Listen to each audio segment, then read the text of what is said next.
नमस्कार, मी कोमल इंगळे. विदर्भ न्यूज 365 मध्ये आपलं स्वागत. 8 मार्च जागतिक महिला दिन. आज महिलाने कोणत्याही क्षेत्रात आपली कामगिरी बजावली आहे, प्रत्येक क्षेत्रात आपली छाप उमटवली आहे. तर 8 मार्चच्या या महिला विशेष या कार्यक्रमामध्ये आपल्यासोबत आहेत अमरावतीतील भाजपाच्या नगरसेविका प्रमिला जाधव. आपण यांच्याशी चर्चा करून घेणार आहोत. तुमचं खूप खूप स्वागत महिला विशेष या कार्यक्रमामध्ये. आपण इतका जो प्रवास केला, इथपर्यंतचा जो खडतर प्रवास होता, एका छोट्याशा खानावळपासून त्यांनी सुरुवात केली आहे.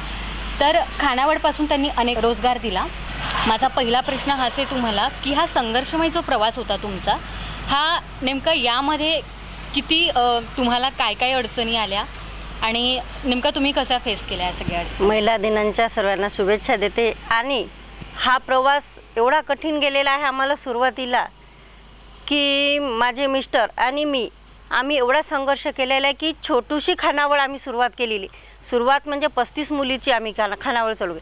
आणि यांचं असं होतं की माझ्या लग्नाच्या अगोदर तर हे दुसरीकडे राहत होते. तर दुसरीकडे राहताना लग्न झाल्याच्या नंतर मला मेस दिली. मेस मिळाल्याच्या नंतर मी छोटूशा खानावळी म्हणून मी स्वतःचा संघर्ष केला. जाधव साहेबांनी तर केलाच. आणि त्याच्यामधून मी सर्वांना रोजगार दिला. छोट्या कसं एक दोन लेडीज धरून मी सर्वांचे कसं की सर्वांना रोजगार तर दिला, पण त्याच्यापुढं थोडंसं वाढत मी खूप संघर्ष केला. माझ्या मिस्टरांनी मला हातभार केला. त्यांचाही खूप संघर्ष होता माझ्यासोबत. आणि मग संघर्ष होता, थोडंसं वाढत गेल्याच्या नंतर थोडं हळूहळू वाढल्याच्या नंतर आम्ही असं म्हणजे स्वतःसाठी आम्ही असं जगलोच नाही असं म्हटलं तरी चालते. स्वतःचं आम्ही करिअर पाहिलंच नाही. खूप सारं आम्ही दुसऱ्यांसाठी जगलेलो आहोत.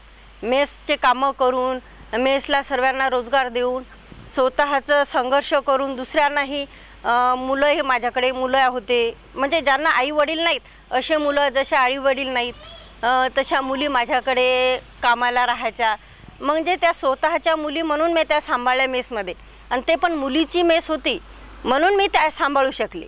मुलं जर असते, मुलांची मेस असती तर नसती सांभाळू शकली. कारण मुली सांभाळणं खूप कठीण असते. ते स्वतःच्या मुली सांभाळून मी पूर्ण करिअर केलं. आज या खानावळापासून किती वर्ष झाले तुम्हाला हे सगळं काम करायला? मला तर माझ्या लग्नाला तर 24 वर्ष झाले, पण माझ्या मिस्टरांना 30 ते 35 वर्ष झाले. त्याच्यापासून मी आज नाही म्हटलं तरी मी 11 ते 12 लग्न केले मुलींचे. ज्या माझ्या मुली सांभाळून, माझ्या मुली स्वतःच्या तर नव्हत्याच नाहीच आहे मला, पण मी माझ्या त्या स्वतःच्या समजून मी 13 लग्न मी स्वतःच्या स्वखुशीनं किंवा स्वखर्चाने माझा खर्च करून मी त्यांनाचे लग्न केले. आणि लग्न असे केले की कोणालाही नावबेष्ट न ठेवता. आणि मेन म्हणजे माझ्या त्या मुली ज्या होत्या त्यांचे मला आताही फोन येतात, आताही चालू राहतात फोन, की मी कधीच असं म्हणजे त्या कधीच मला विसरू शकणार नाहीत. तर मग तुम्हाला कुठून प्रेरणा मिळाली की राजकारणाकडे वळावं? राजकारणाचा असा विषय झाला की जे आमदार सुनील भाऊ देशमुख आहेत यांना आणि माजी महापौर मिलिंद भाऊ चिमुटे यांना आम्ही समाजसेवा करत आहे हे त्यांना कळल्यानंतर जाधव साहेब जसे ओळखीचेच होते, त्यांच्यासोबत राहत होते. माजी महापौर मिलिंद भाऊ यांच्यासोबत राहिल्याच्या नंतर त्यांनी खूप प्रयत्न केला की बा तू तिकीट घे यांच्या मागे. तर जाधव साहेबांना तिकीट मिळणार होतं. तर त्या कोणतेही कारणास्तव ते मला मिळालं. मला खूप म्हणजे असं हट झालं की बा लेडीज म्हटल्यानंतर बाहेर कसं पडायचं, बाहेर कसं निघायचं. तर मिलिंद भाऊ स्वतः मला फोन केला की बा तू तिकीट घे, तू पहा आम्ही उभे. त्याच्यामुळं आम्ही आमदार सुनील भाऊ देशमुख, माजी आमदार सुनील भाऊ देशमुख त्यांचे आणि मिलिंद भाऊ चिमुटे यांचे खूप धन्यवाद मानते. कारण त्यांच्यामुळंच मी आज याच पदावर आहे. नेमकं तुम्ही जेव्हा पहिले वेळेस राजकारणात आल्या, जेव्हा नगरसेविका झाला, त्यावेळेचा अनुभव काय होता? कारण की कधी आपल्याला असं वाटलं नाही की मी तिकीट घेईल आणि निवडून येईल.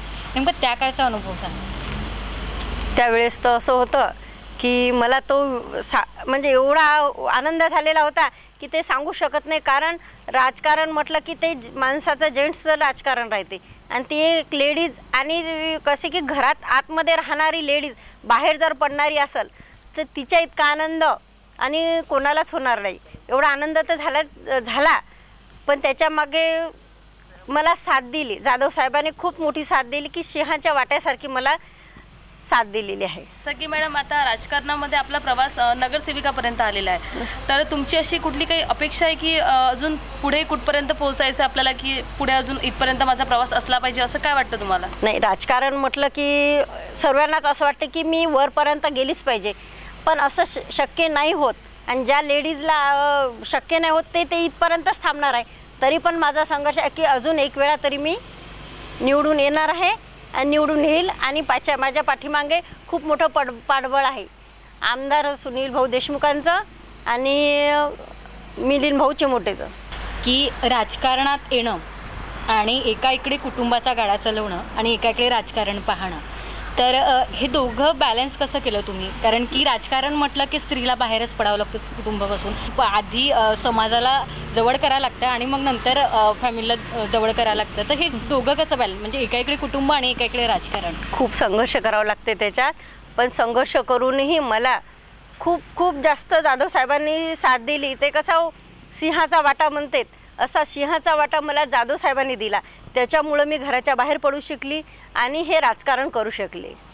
तुम्ही राजकारणात आहे आताही, तर तुम्ही महिलांसाठी काय केलं नेमकं? म्हणजे काय उद्देश एका राजकारणात येऊन तुम्ही महिलांसाठी नेमकं काय केलं आणि आता पण काय करणार तुम्ही? मला तरी असं वाटते की महिलांसाठी की मी खूप जास्त करायला पाहिजे. पण कसं राहते, काही गोष्टी जशी मी बाहेर पडली अशा काही महिला नाही बाहेर पडू शकत.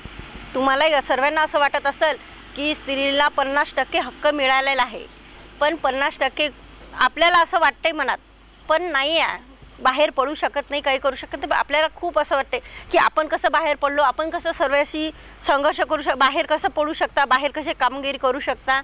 तुम्ही जसं सांगितलं सामाजिक कार्य केले महिलांसाठी, म्हणजे काय नेमके सामाजिक कार्य केले सांगू शकता याबद्दल? आम्ही कसं राजकारणात आली त्यावेळेसपासून शिलाई मशीनचा उद्योग हे केलेला आहे, प्रशिक्षण घेतलेलं आहे. आणि प्रशिक्षण 3 ते 4 वेळा मी प्रशिक्षण घेतले. अजूनही माझी इच्छा आहे की महिलांसाठी उद्योग द्यायचा आहे त्यांना. तुम्ही सांगितल्याप्रमाणे की तुमच्याकडे ज्या अनाथ मुली होत्या, ज्यांना तुम्ही मायेची सावली देता, आधार दिला, राहायला दिलं आणि त्यांचे लग्नसुद्धा करून दिलं, तर अशा किती मुली होत्या आणि तुम्ही त्यांचे लग्न लावून दिलं एका मायेच्या आधार घेऊन, मायेची सावली देऊन त्यांना? माझ्याकडे काही नाही पुष्कळ मुली राहायच्या कामावरच्या, पण काही मुली कशा होत्या की आई वडील सर्वजण होते, पण काही अशा मुली होत्या अनाथ की त्यांना आई वडील बहीण भाऊ कोणीच नव्हते. त्याच्यामुळं मी कसं की माझ्याकडे त्यांना रोजगार देऊनही रोजगार त्यांना द्यायचा आणि त्याच्यानंतर तिचं लग्न लावून द्यायचं.